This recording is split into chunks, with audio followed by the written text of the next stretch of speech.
This flower is hands down one of my most favorite flowers on my farm. Why, you might ask? I'm going to tell you all about it.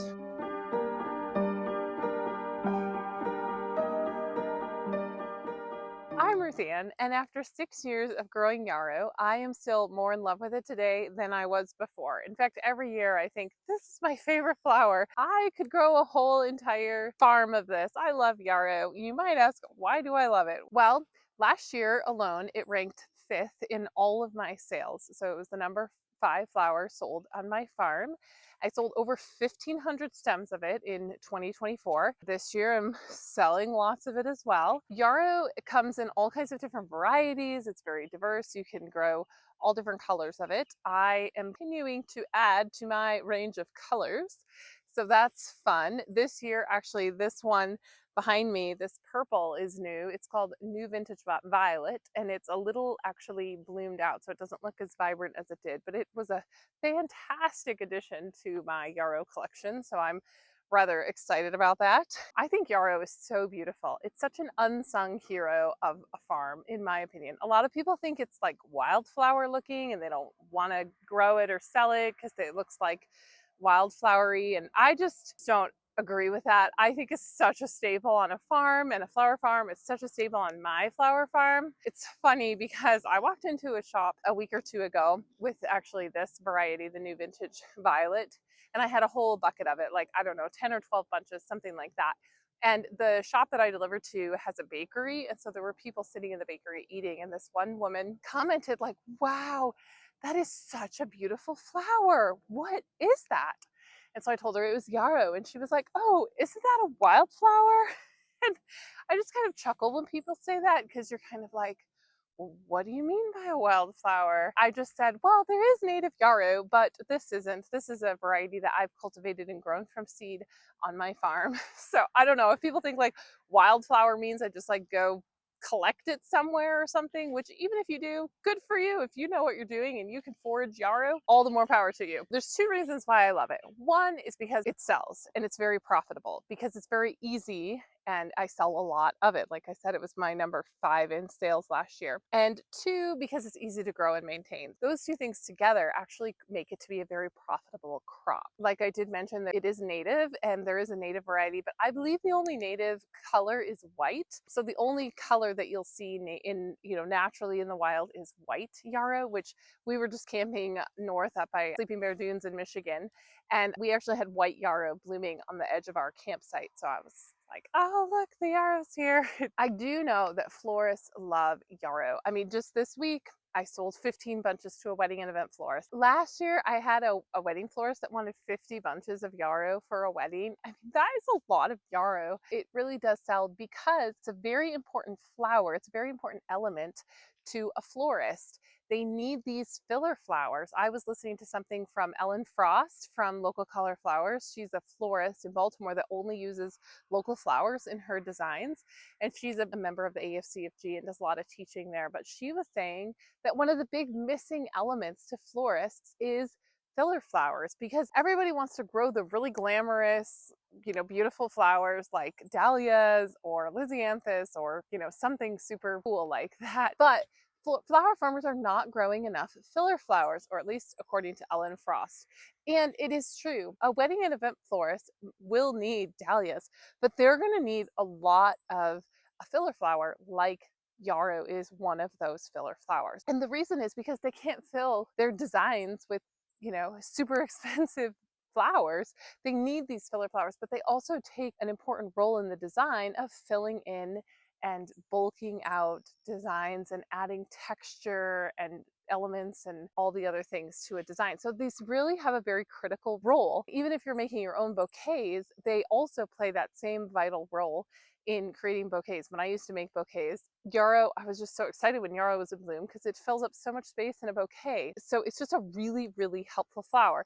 And by the way, if you're interested, I have a freebie called Tips for Selling Flowers to Florists, which I actually just redid a little bit. So it's really good. I was just redoing it and tweaking it a little bit. You should download that. The link is in the description, and you can get my top tips for selling flowers to florists, which is something I've done for over 5 years, and that is the bulk of my farm's sales. That's where I sell almost all of my flowers is to florists. Okay, we're gonna get a little bit into the growing information. So yarrow is a perennial. From all my research, it is a zone 3 to 8. And I also read that it is deer and rabbit resistant.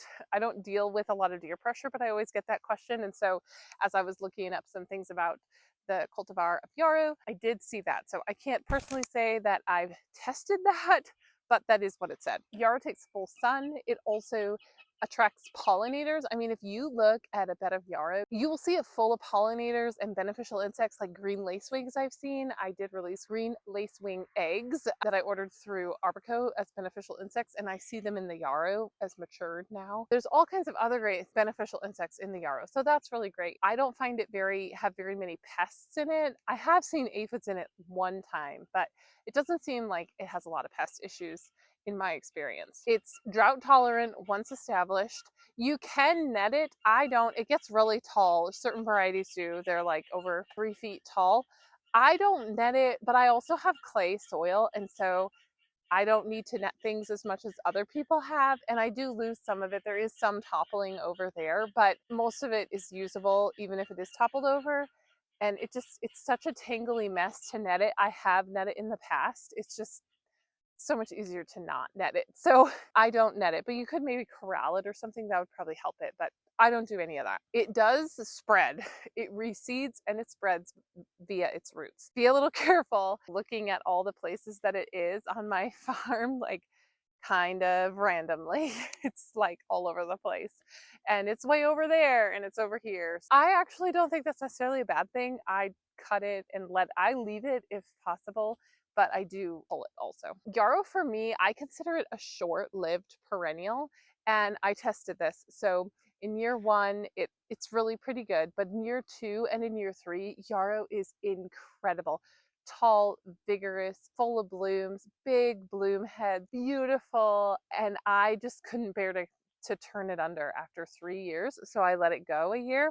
And in the 4th year, it just did not perform as well. And not only that, but the bloom heads got a lot smaller, which is just really annoying because then to make a bunch, I was having like 17 stems in there. It takes twice as much work, 17 stems, as it does to harvest 10 stems. And so it just was really annoying. So I think maybe if you divided it, that might work, but it's so much work to do that. It's so much easier if it's a seed grown variety, particularly, to just restart and get a fresh start. So that's kind of what I do is when yarrow is 3 years old, I pull it out and I put in a new fresh batch. I like to plant it in the fall and the spring. It gives it a staggered bloom time. So if you plant it in the fall, you'll get earlier blooms. Then if you plant it in the spring, they'll be a little bit delayed. And then if you have yarrow coming into its 2nd and 3rd year, those will be even earlier. So it kind of gives you a little bit of the staggered bloom time, which I think is great. Like I said, it comes in a lot of really great varieties. A lot of them can be grown easily from seed. The one I've grown the most for the longest, I think I've grown it for 6 or 7 years now, is the Colorado mix yarrow, which is really lovely. It's this mix of kind of neutrals to pinks, and I grow a lot of that. This new one that I'm growing is the new vintage violet. Like I mentioned before, it's this really vibrant fuchsia color, which I really like. It was seed grown. I grew it from seed. There's also one called summer berries that I've grown, and that one's kind of another mix, kind of like the Colorado mix, but a little bit more berry tones. The other ones that I've grown is I'm growing one called Love Parade. I just grew it for the first time. I don't know. It's okay. I'm not quite sure I really love it, but I'll give it a little bit more time. A couple other great varieties that I literally just ordered. I am so excited to get one called Firefly Peach Sky yarrow, which I'm getting from Walter's Gardens, which is the perennial supplier. You can also order it through Ball. They have it, and it is grown from cuttings. So you cannot grow that variety from seed that I'm aware of. And then I'm also getting a couple other ones actually from them. 2 weeks. So also a tip, I get them from Walter's Gardens because they're in Zeeland, Michigan. So if you're in the West Michigan area or in this, kind of region, you can actually order directly from Walter's Gardens, and there's no minimum, so you can just order one tray and then you can pick it up. If you're shipping, it's a different story, but my husband actually works like 5 minutes from Walter's Gardens. So if you're local to Walter's Gardens, you can pick up there for free. So just be aware of that. It's really great. You can also take cuttings. If you have a plant, like a specific plant that you really like, you can take cuttings from that specific plant. If you tag it, because it will be true to its color and everything, will be an exact replica of it, as opposed to if you collect the seed, it might not be true to seed. That can be helpful as well. One trick that I have when I plant, I usually plant it into landscape fabric 9 or 12 inches apart. And then after the first year, when I cut it back, I pull up the landscape fabric. You don't want to wait too long to pull up the landscape fabric or it will get trapped inside there. But if you pull up the landscape fabric, then the roots will spread from where the landscape fabric was, and it will just multiply and it will solidly fill in the space, and you won't have to weed, and it just fills it all in. So after the first season, I cut it down and pull up the landscape fabric while you can. I do fertilize it typically in the spring with a dry organic fertilizer that I use on all my other perennials, but I don't even think you have to. It's just so easy and low maintenance. That's why it's just so great, because it's so easy. I'm going to talk about harvesting. So I do harvest it with the clippers, like stem by stem at the beginning when it's not fully mature, or like only part of the plant is mature. And then after that, I harvest it with a sickle, which I have an example of here. And I just grab a handful of it and, cut it, the whole thing. And then sometimes I take that, if I'm doing it like that and I'm just harvesting everything, and then I take it into my garage and I process it at a table typically. And so then I'm grading it, because when I'm just cutting the whole plant, I'm not grading it. It's faster. But you do have to go through and sort it then, but I still think it's faster than, stem by stem cutting it. I like cutting it like that. Okay, when you're harvesting it, there's a couple things to keep in mind. You don't want to harvest it too early or it will absolutely wilt. So this would be too early. Do you see how not all of the florets are open on this?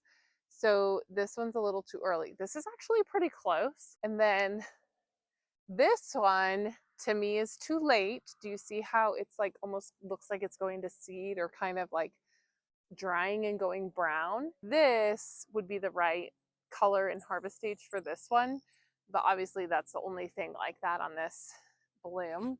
And same, like this is good, but this is just too far gone. This is more of like the correct stage of harvest, and these all look pretty good. This one might be slightly immature, but so this looks good.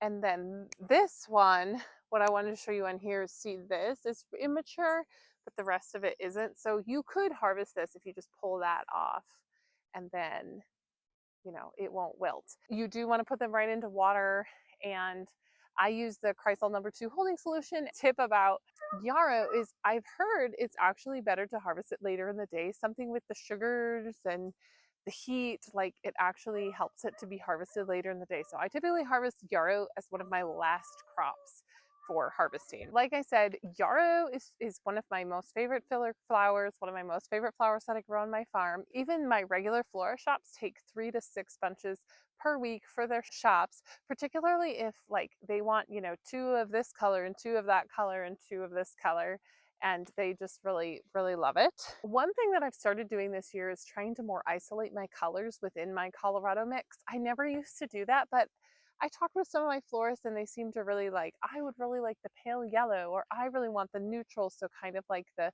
white and the super pale colors. So I've kind of started isolating them into a couple different groups, and that seemed to gone over really well with my florists. Like the pale and the blush and the super light pinks I'll put in a group together. But I've had some people really like the yellow, which I have down there. Somehow it's just part of the mix. I don't know. I've sold a lot of just the yellow this year. So that's just been something new that I've done. So what's not to love about Yarrow? If you don't have it on your farm, I highly recommend that you think about adding it to your farm. And if you do have it and you have a favorite variety, I'd love to know, because I'm kind of a collector.